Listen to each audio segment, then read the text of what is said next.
Question number 51 कह एक hollow sphere है जिसका रेडियस 2 सेंटीमीटर है। Hollow sphere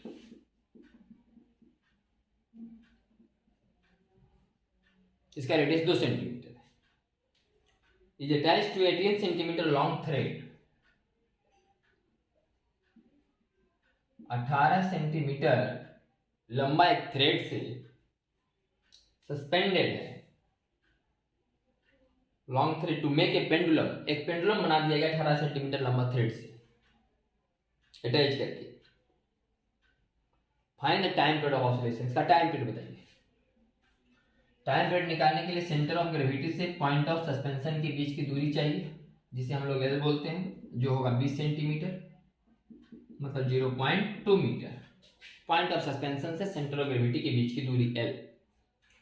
moment of inertia about point of suspension बराबर 2/3 mr² प्लस ml²। यहां से 2/3 mr², अब बीच का दूरी यहां से यहां l प्लस ml²।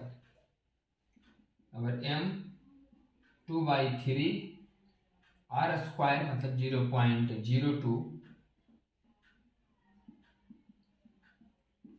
का स्क्वायर प्लस l² बराबर m, ये हो जाएगा 2 दूनी 4 दूनी 8/3 गुने 10 के पावर -4 प्लस 4 गुने 10 के पावर -2, 4 गुने 10 के पावर -2। इसको बाद में सॉल्व करेंगे। फॉर्मूला लगाते हैं, t बराबर 2π√I/mgl। 2π√, m से m कैंसिल, तो 8/3 इंटू 10 टू द पावर -4, 8/3। पहले 8/3 कर लेते हैं।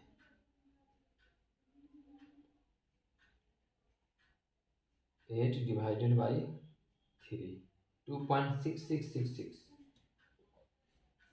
2.6666 ऐसा कुछ आ रहा है, इंटू 10 टू द पावर -4। तो 10 टू द पावर -4 करेंगे तो 1 2 3 4 और प्लस 0.04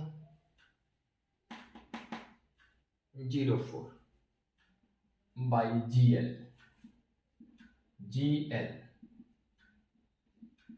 बराबर 2π√0.040266 बाई 8 दूनी 16 और 19, 1.96। तो हम रूट के अंदर सॉल्व कर लेते हैं।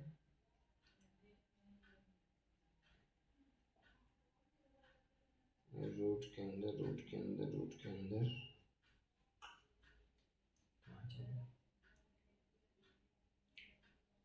सोल्व करना है हमको। रूट के अंदर में कितना, बटा में 0.040266 डिवाइडेड बाय 1.96, तभी आ जाएगा 0.134। 2π गुने 0.134,143,331। अब इसका वैल्यू निकाल लेते हैं।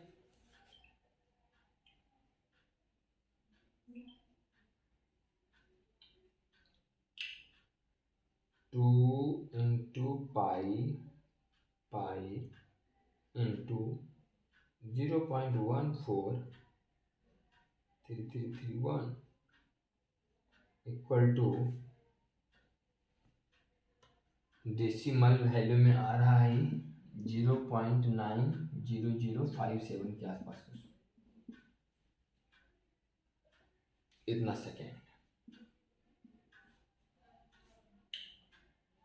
तो आपका आंसर कितना आया है 0.89। हो सकता है दशमलव के बाद 2-4 अंक तक ले लिए ना, दशमलव के बाद 4-5 अंक तक ले लिए, इसीलिए कुछ ऐसा आ रहा। अब आते हैं आगे बढ़ते हैं।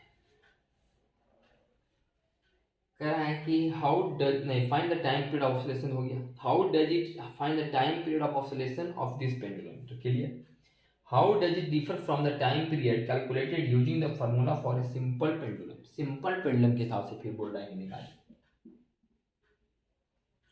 तो t बराबर 2 pi under root L by G, तो 2 pi under root L by G, इसको सॉल्व कर लेते हैं। बराबर 2 पाई इंटू 0.2 बाई 9.8, रूट के अंदर में 0.2 डिवाइडेड बाई 9.8, तो ये आ जाएगा रूट के अंदर में कितना 0.142857, 0.142857, 142,857। इसको मल्टीप्लाई कर लेते हैं, 2 इंटू पाई इंटू 0.142,857, तो इसका वैल्यू आ रहा है 0.897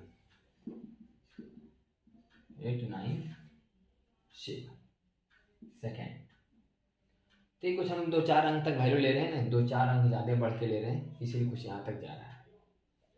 अब सवाल है कि बताइए कि इन दोनों में क्या अंतर है, दोनों टाइम पीरियड में क्या अंतर है। बोले कम है ज़्यादा है, तो सवाल है कितना ज़्यादा है, और आंसर आपका दे रहा है परसेंटेज, कितना परसेंट ज़्यादा है।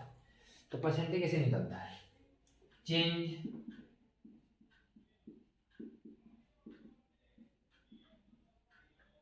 बाई ओरिजिनल 897 के बाद 59 और देते हैं, तो 4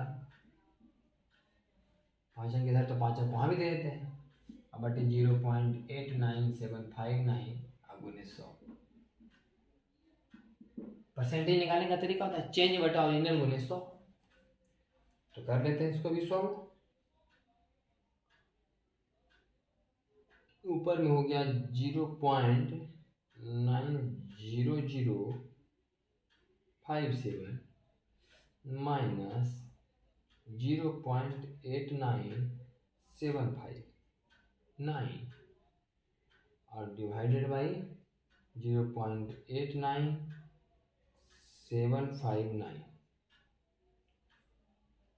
क्या रहा 0.0033 इंटू 100, तो आ जाएगा 0.3%, 0.3% क्या 0033, 2 अंक के बाद दशमलव 0.3%। यही आंसर है, 0.3% ही ज़्यादा है इस टाइम पीरियड से। कैलकुलेशन है थोड़ा सा बढ़ करके 52 नंबर सवाल।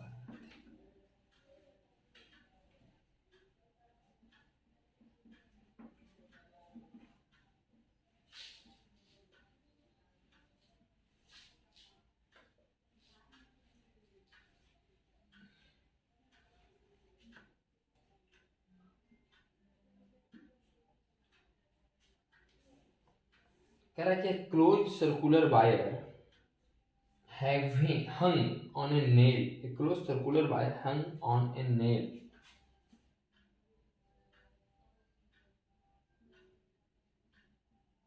एक क्लोज सर्कुलर वायर है, ये लटका हुआ है कांटी पर, hung on a nail, ये नेल है।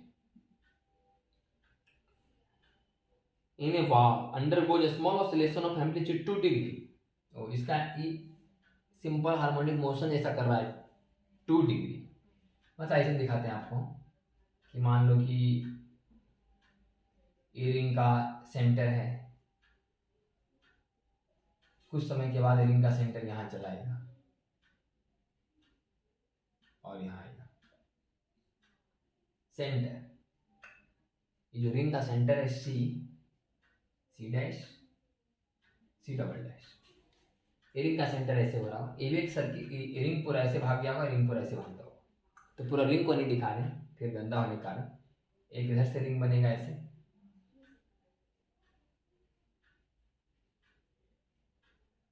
ऐसा कुछ होगा, एक इधर से होगा ऐसे,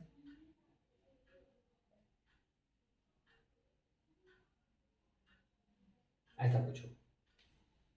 यही रिंग 2 डिग्री इधर और 2 डिग्री इधर जा रहा है, तो फिर थोड़ा गंदा नहीं लगे, इस कारण से इसको हटा रहे हैं।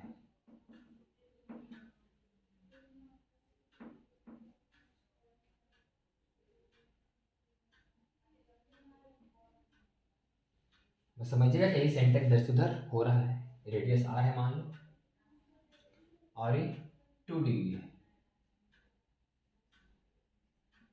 2 डिग्री एम्पलीट्यूड, और time period 2 second. Time period 2 second है, चूंकि यहाँ पर पॉइंट ऑफ सस्पेंशन है इसलिए 2 pi under root mr square 2mr square बटा mgr, क्योंकि पॉइंट ऑफ सस्पेंशन से सेंटर ऑफ ग्रेविटी के बीच की दूरी तो r की है, is equal to 2 pi square 2r/g equal to 1, तो radius is equal to pi square g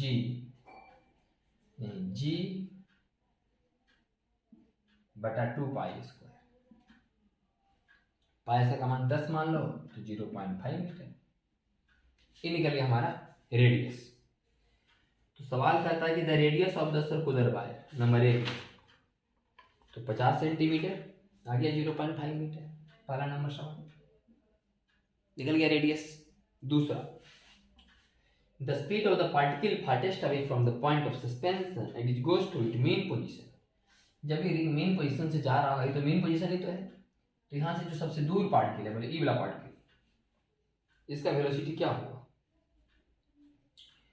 find the speed of the particle farthest away from the point of suspension. Point of suspension जो particle सबसे दूर है उसका speed बताइए जब ये main position से जा रहा होगा। ठीक, तो एक रिजिड बॉडी के रूप में आएगा रिंग, रिंग क्या आएगा? रिजिड बॉडी के रूप में आएगा, तो निकालना पड़ेगा इसका ओमेगा। रिंग तरफ, रिंग जो पूरा पार्टिकल थोड़े, रिंग तो एक रिजिड बॉडी है, तो रिंग का पूरा मास यहाँ है, ये आर है तो ये आर है, और ये है आर कॉस 2 डिग्री। अगर ये आर है तो यह आर कॉस 2 डिग्री, तो ये कितना नीचे आया? R minus R cos 2 degree. तो कंजर्वेशन ऑफ एनर्जी लगा रहे हैं कि M G R minus R cos 2 degree, 2 degree को बदल दे रेडियन में, R minus R cos theta, R minus R cos लिखते हैं एम जी एच बराबर half pi omega square, M G H बराबर हाफ आई ओमेगा स्क्वायर। मतलब क्या? रोटेशनल मोशन जैसा, ये तो रिजिड बॉडी की तरह काम करेंगे रिंग, तो एम जी एच बराबर हाफ आई ओमेगा स्क्वायर, तो आई का मान होगा 2mr स्क्वायर, सेंटर से mr स्क्वायर, यहाँ से mr square, 2mr square, M G R common 1 minus cos theta बराबर half 2mr square omega square, 2 से 2 कैंसिल, m से m कैंसिल, r से r cancel, g into 1 minus cos theta is equal to omega square r, तो omega is equal to g into 1 minus cos theta by r का root होगा। इससे हमारा निकल जाएगा ओमेगा का वैल्यू, कितना ओमेगा होगा इसका उस समय जब इस सेंटर से होकर, मतलब मेन पोजीशन से होकर पास हो रहा होगा। तो सॉल्व करने का बारी हो गया, g into 1 minus cos theta by r, तो सॉल्व करेंगे g का मान अगर कितना लेंगे 10, नीचे 0.5, तो आ जाएगा ये 10/0.5 बराबर 20, तो 20 और into 1 minus cos theta, theta का मान 2 डिग्री, 2 डिग्री का मतलब 2 गुने π/180,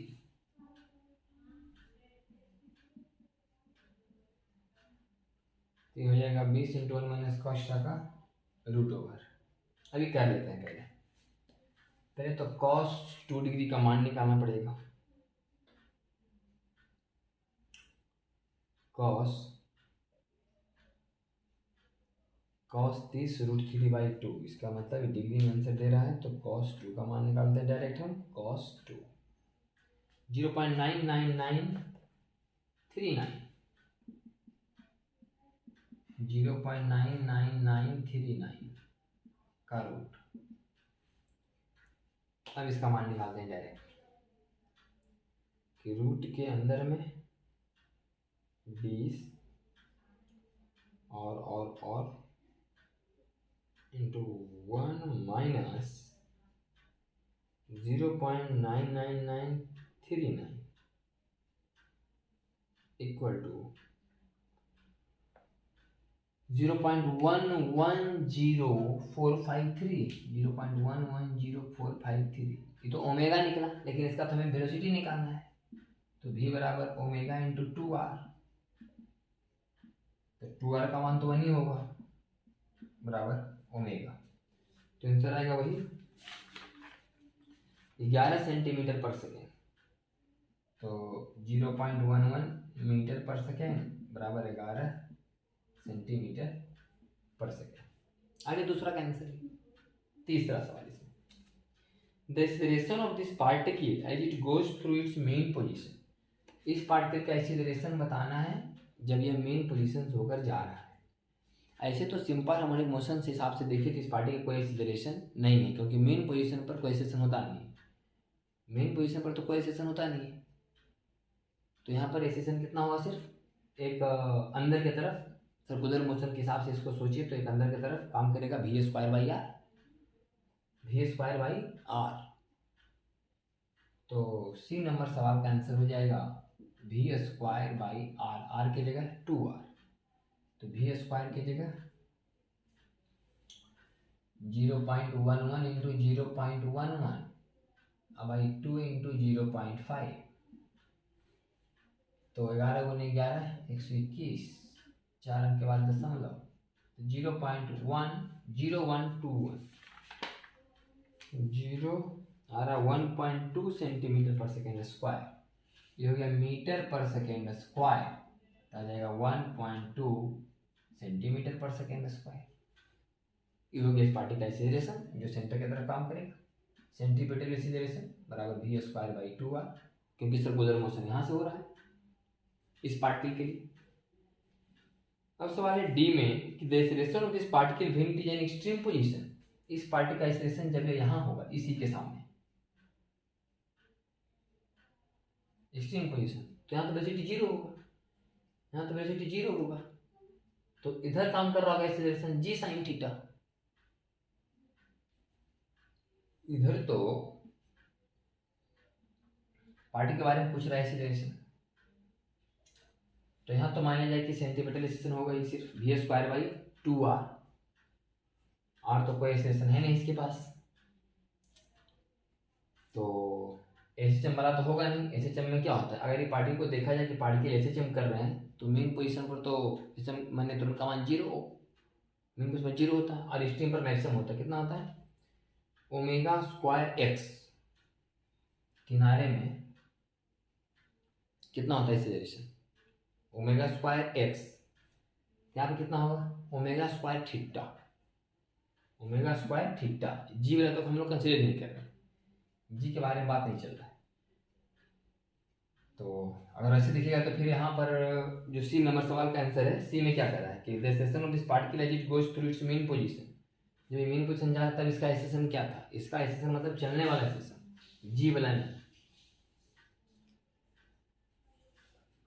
जी तो परमानेंट है रहेगा, जब इधर से आ रहा उस कारण से कौन एक्सीलरेशन है v² बाई 2r, जब ये किनारे में पहुंचेगा, जब ये किनारे में यहाँ पहुंचेगा तब बताओ कि स्टेशन क्या है, डी नंबर सवाल। तो किनारे में तो वेलोसिटी जीरो होगा, ये तो वेलोसिटी के चलते स्टेशन हुआ, v²/2r सेंट्रीपिटल एक्सीलरेशन जैसा। अब किनारे में तो सेंट्रीपिटल एक्सीलरेशन होगा नहीं, क्योंकि जब सबसे किनारे पहुंचे तो वेलोसिटी का मान तो जीरो होगा। तो अब बताओ कि सबसे किनारे में जब ये पहुंचेगा तब इसके पास एक्सेलरेशन कितना होगा। तो बता दो ओमेगा स्क्वायर, किनारे में कितना होता है omega square x, omega square x यहाँ कितना होगा ओमेगा स्क्वायर थीटा टाइप से। तो इसका एक्सेलरेशन लिख देते हैं हम लोग ओमेगा स्क्वायर थीटा टाइप से। तो कितना हो जाएगा omega square theta, omega square का मान तो आया हुआ है, ओमेगा का मान कितना हो जाएगा, ओमेगा स्क्वायर कर देते हैं है ना, omega square 0.11043 omega square theta बराबर 0. इसको गुना कर देते हैं पहले,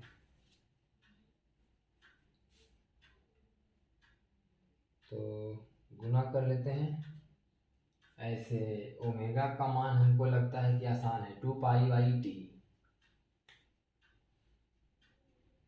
ये तो ओमेगा निकला किसका ओमेगा, ये ओमेगा निकला है जो इसका ओमेगा, कि कितना ओमेगा से यहाँ एंगुलर वेलोसिटी वाला ओमेगा है, ये ओमेगा अलग, ये ओमेगा है कि कितना एंगुलर वेलोसिटी से यहाँ पहुँचा, कितना जब ये रिंग यहाँ था किनारे में जब वहाँ से चला होगा तो कितना ओमेगा होगा। और ये जो ओमेगा है सिंपल हार्मोनिक मोशन वाला एंगुलर फ्रीक्वेंसी जो यहाँ से निकाल सकते हैं ओमेगा बराबर 2π/t, और थीटा का मान 2π/180। तो पाई स्क्वायर का मान 10, तो 10 से ही खत्म,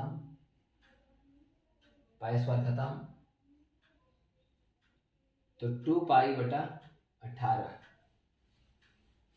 2 से 2 कैंसिल, पाई स्क्वायर का मान 10, तो 2π/18 मैंने π/9। इसको सॉल्व करते हैं π/9 को,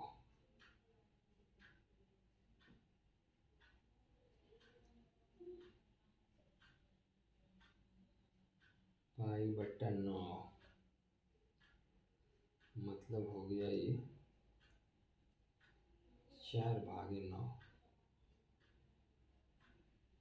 0.3488, 0.3488 मीटर पर सेकेंड स्क्वायर बराबर 34.88 के आसपास, लगभग आ जाएगा 34 सेंटीमीटर पर सेकेंड स्क्वायर। दिखाई दे रहा है ना, हाँ 34 सेंटीमीटर पर सेकेंड स्क्वायर, यही आंसर है 34 सेंटीमीटर पर second square towards the mean position, towards the mean position.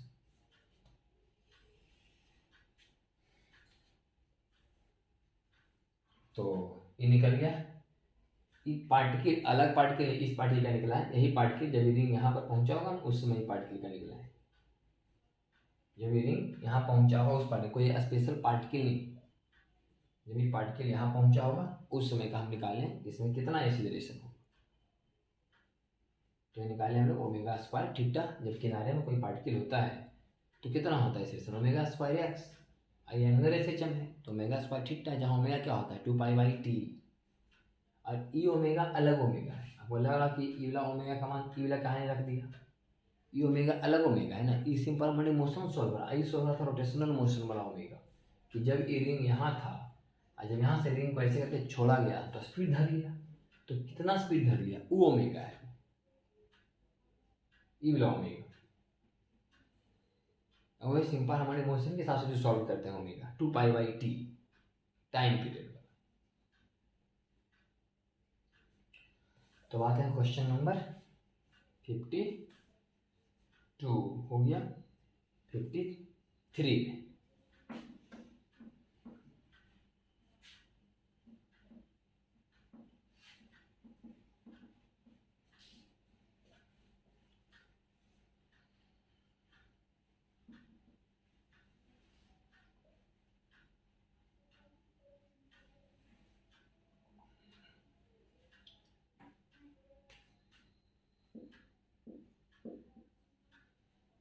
करें uniform disc of mass m and radius r is suspended through a wire। ये तो डायरेक्ट थ्योरी जैसा है। मास m रेडियस r एक disc है,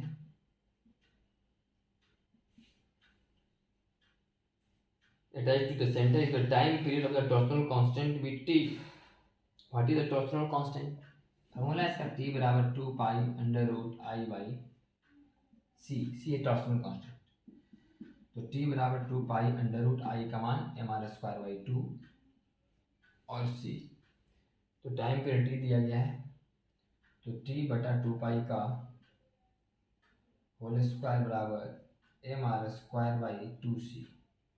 इसलिए c बराबर mr² गुने 4 पाई स्क्वायर बटा t square 2 pi square mr² by T square. यह क्वेश्चन नंबर आपका 53। तो डायरेक्ट फार्मूला पर आंसर टॉर्सनल पेंडुलम वाला।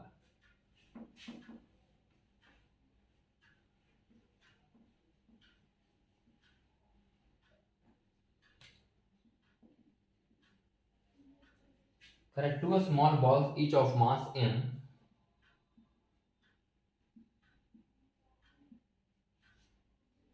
are connected by a light rod। ये जो है लाइट रड है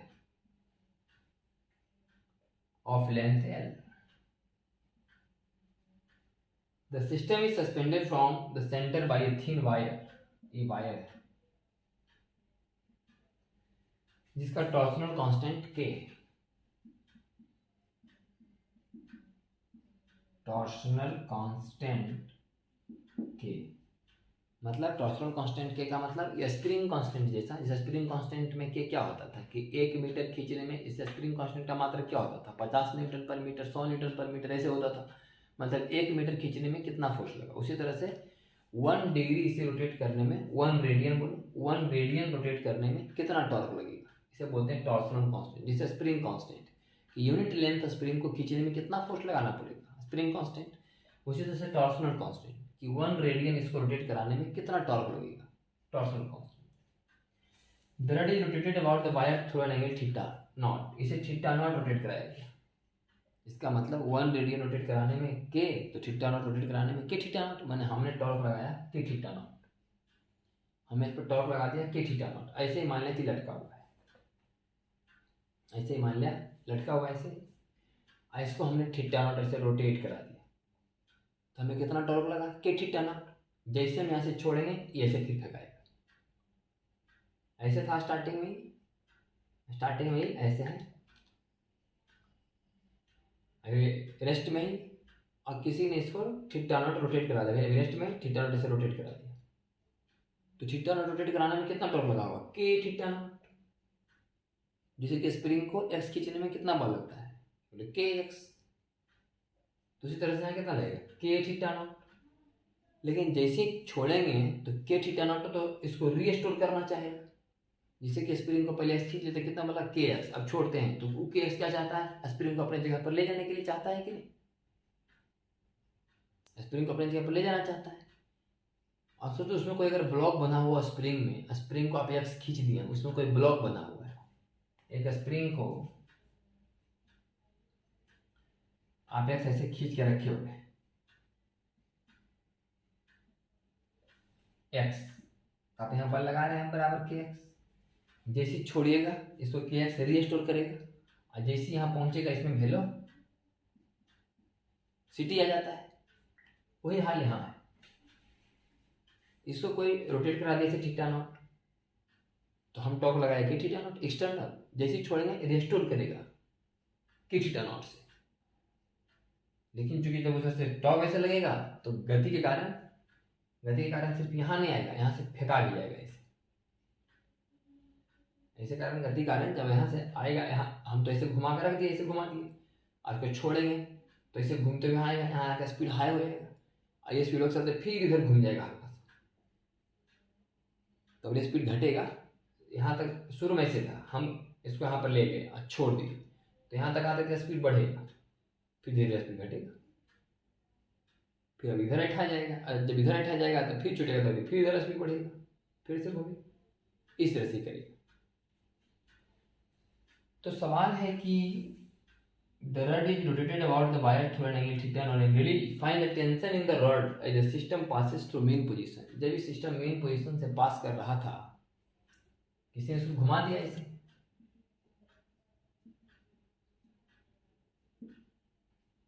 हम इसे घुमा दिए थे ऐसे, और जब इसको यहाँ से छोड़ा जाएगा, घुमा के ऐसे किया और रिलीज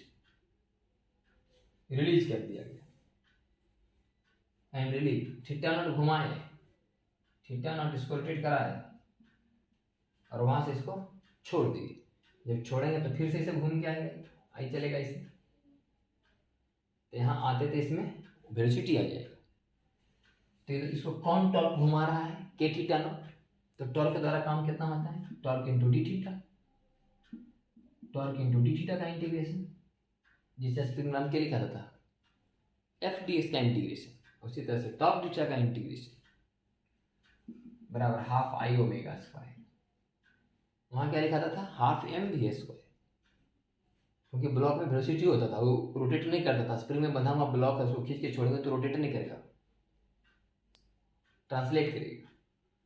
तो के थीटा नॉट, के थीटा डी थीटा का इंटीग्रेशन 0 से लेके थीटा नॉट तक, टॉर्क का मान तो हर बार चेंज हो रहा होगा ना, एक रेडियन घुमाने में के, 2 रेडियन घुमाने में 2 के, 3 रेडियन घुमाने में 3 के थीटा, और थीटा नॉट घुमाने में थीटा नॉट के।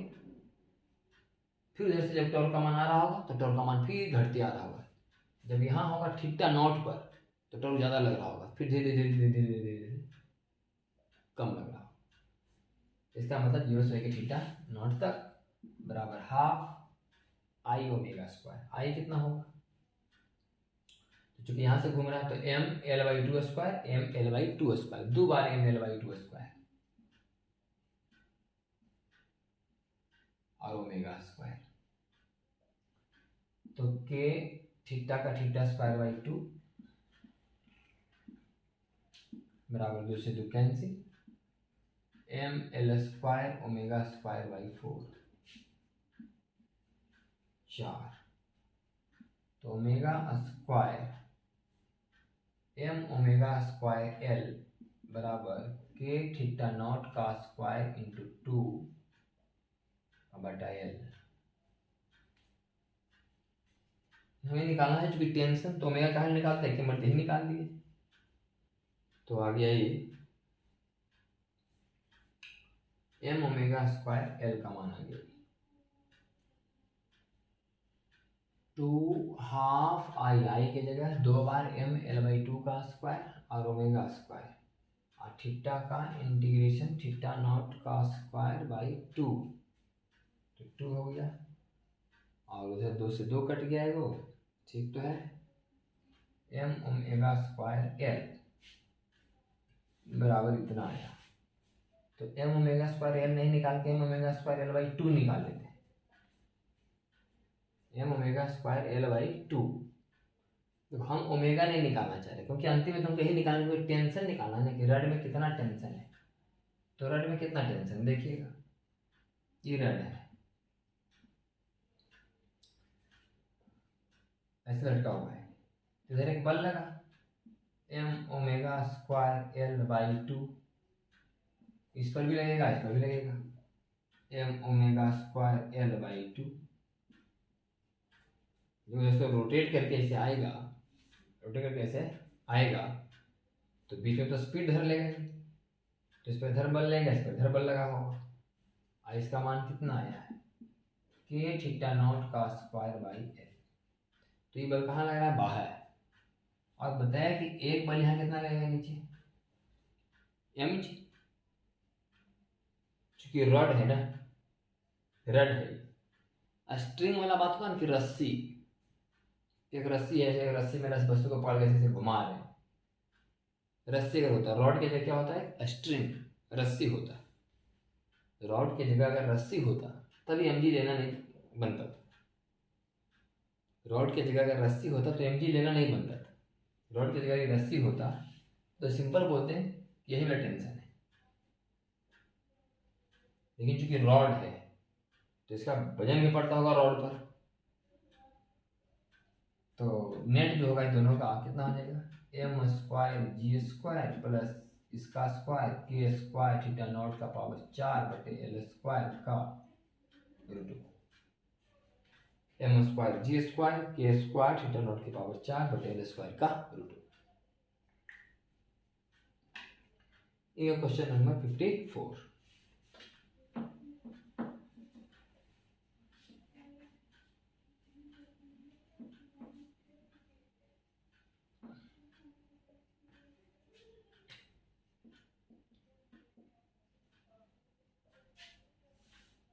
54।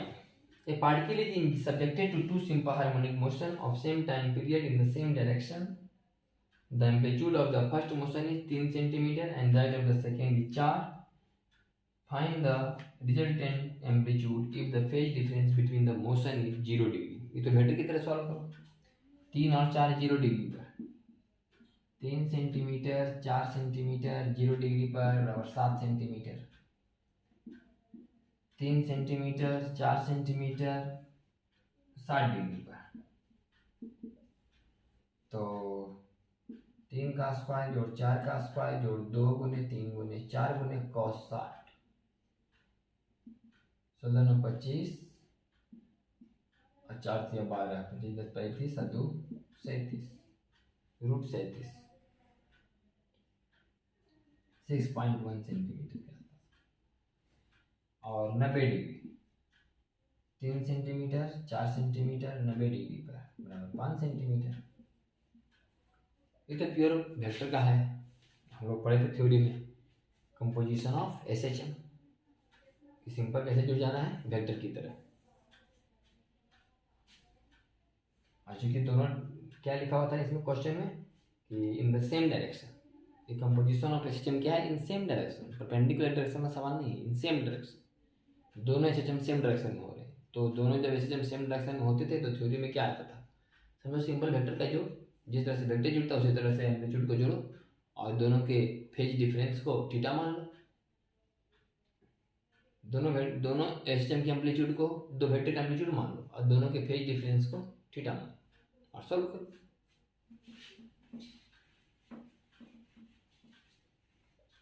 Question number 56। 3 simple harmonic motion of equal amplitude A and equal time period in the same direction। फिर लिखा होगा 3 एसएचएम सेम डायरेक्शन और सबका phase of second motion is 60 degree head of first and phase of third motion is 60 degree head of second और सबके बीच का phase difference 60 degree. तो 1 2 3 ए सबके बीच का angle, 3 simple harmonic motions of equal amplitude A and equal time period in the same direction combined if the phase of the second motion is 60 degree head of the first।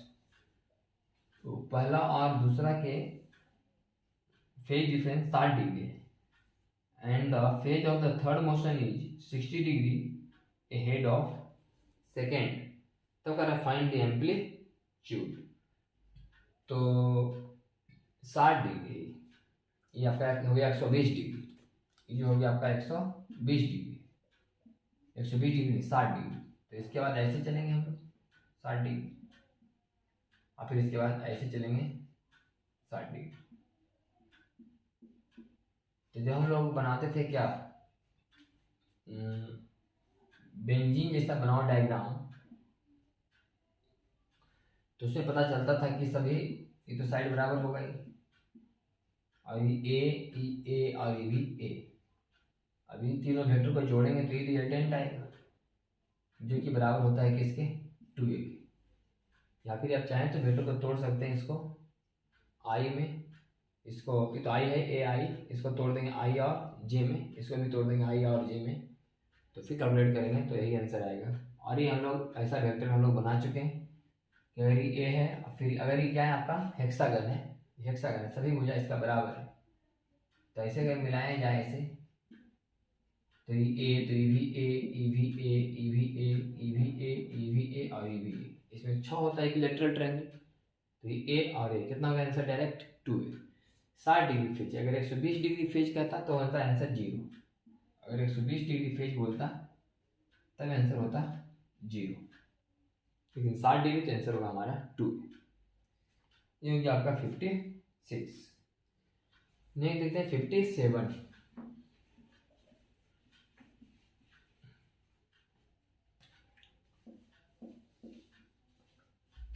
If a particle is subjected to two simple harmonic motion given by x1 is equal to 2 sin 100 pi t और x2 is equal to 2 sin 120 pi t plus pi by 3, ये दो simple harmonic motion के बारे में दिया गया है। Find the displacement of the particle at t बराबर 0.0125 और t बराबर 0.025। तो इसमें तो सीधे मान पुट करना पड़ेगा आपको। x1 बराबर दिया हुआ है, x2 बराबर दिया हुआ है, अब निकालना है displacement of particle. x is equal to कर लेंगे x1 प्लस x2 और t का मान 0.0125 एवं करके दिखाते हैं। 0.0125 पुट कर रहे हैं तो 2 sin 100 पाई और t का मान 0.0125 ठीक है, 1.0000 दशमलव कैंसिल 1 2 1 2 तो 1.25 पाई, 25 चौका 100 और 25 बचे 25 से 5 pi by 4, 2 sine 5 pi by 4, 25 चौका 100, 25 बचे 125, 5 पाई बाई 4, x1 हो रहा है कैलकुलेट, तो 5 पाई बाई 4 का मतलब हो गया 10 पाई बाई 2, 5 पाई बाई 4 का मतलब हुआ 2 साइन 10 पाई बाई 8 हो जाएगा। तो पाई बाई 2 करने के लिए कितना हो जाएगा ये, पाई बाई 4 का मतलब हो गया 45 डिग्री, 45 5 बार, 45 5 बार तो जो हो जाएगा 2 साइन 5 बार 45 डिग्री, 45 डिग्री 2 2 4 और 1 5, 180 और 45, 180 और 45 मतलब इसको सीधे 180 प्लस 45, तो sine 180 plus theta, sine 180 plus theta minus sine theta, sine 180 plus theta क्योंकि 180 तो साइन तो माइनस साइन थीटा, तो माइनस साइन और थीटा का मान 45 बराबर 2 इंटू माइनस 1 बाई √2 बराबर माइनस √2। अगर हम यहाँ से x2 निकालना चाहते हैं तो 2 साइन 120 पाई t का मान लिए थे 0.0125 कर देंगे तो 1.0000 और प्लस पाई बटा 3, तो 1 और खत्म, तो 125 0 से 0 कैंसिल, 125 गुना 8 1000 और 4 दूनी 8 और 4 दिया 12, 3 पाई बाई 2, तो 2 साइन 3 पाई बाई 2 का मतलब पाई बाई 2 का मतलब 90 और 90 और 3 270 और प्लस पाई बाई 3 का मान 60, तो साइन 270 प्लस 60, साइन 270 प्लस 60 बराबर minus cos 60, sine 270 plus 60 4 quadrant में तो माइनस 270 है तो साइन कॉस में, तो कॉस 60 माइनस 1 बाई 2 बराबर माइनस 1, तो माइनस 1 ई और माइनस √2 दोनों को जोड़ेंगे तो -√2 का मतलब -1.414 और ये माइनस हुआ तो -2.414। दोनों को जोड़ लेंगे तो हमारा आंसर आ जाएगा x1 + x2 बराबर -2.414 सेंटीमीटर। इसी तरह से क्वेश्चन नंबर इसका ए हम लोग सॉल्व किए हैं जब t बराबर 0.0125 है। लास्ट सवाल देखिए question number 58। Particle is subjected to two simple harmonic motion, one along x-axis and the other on a line making an angle of 45 degree with the x-axis. The two motions are given by x बराबर x0 sin omega t और दूसरा है s बराबर s0 sin omega t। तो find the amplitude of the resultant motion. एक है आपका x axis की तरफ और एक है आपका x एक्सिस से 45 डिग्री पर। एक है x बराबर x0 sin ओमेगा t और एक है s बराबर s0 sin ओमेगा t। और दोनों के बीच जो दोनों सिंपल हार्मोनिक मोशन हो रहे हैं उसके बीच का एंगल कितना है 45 डिग्री। तो एम्पलीट्यूड ऑफ रिजल्टेंट मोशन का एम्पलीट्यूड कितना होगा? इसका एम्पलीट्यूड s0 है, इसका एम्पलीट्यूड x0 और s0 और फेज डिफरेंस 45 डिग्री। तो x0 का स्क्वायर प्लस h0 का square plus 2x0 cos 45 degree का √2। इसी को लिखा हुआ पावर 1/2 कि x0 का स्क्वायर प्लस h0 का square plus 2x0 √2x0 cos 45 1/√2 का पावर 1/2। ये आपका हो गया क्वेश्चन नंबर 58 का आंसर। नेक्स्ट क्लास में हम लोग सॉल्व करेंगे। इसके बाद तो ऐसे फ्लूइड मैकेनिक्स है, लेकिन पहले हम लोग फ्लूइड मैकेनिक्स नहीं, चैप्टर नंबर 13 और चैप्टर नंबर 14 को अभी थोड़ा रोक देंगे और पहले हम लोग करेंगे चैप्टर नंबर 15 और 16 wave motion and waves on string और साउंड। इसी टर्म के बाद जस्ट पहले साउंड पढ़ लेंगे, साउंड के बाद फिर से आएंगे पीछे तो लौट कर पढ़ेंगे फ्लूइड मैकेनिक्स और प्रॉपर्टीज ऑफ मैटर। तो अगले वीडियो में हम लोग सॉल्व करेंगे वेव एंड साउंड।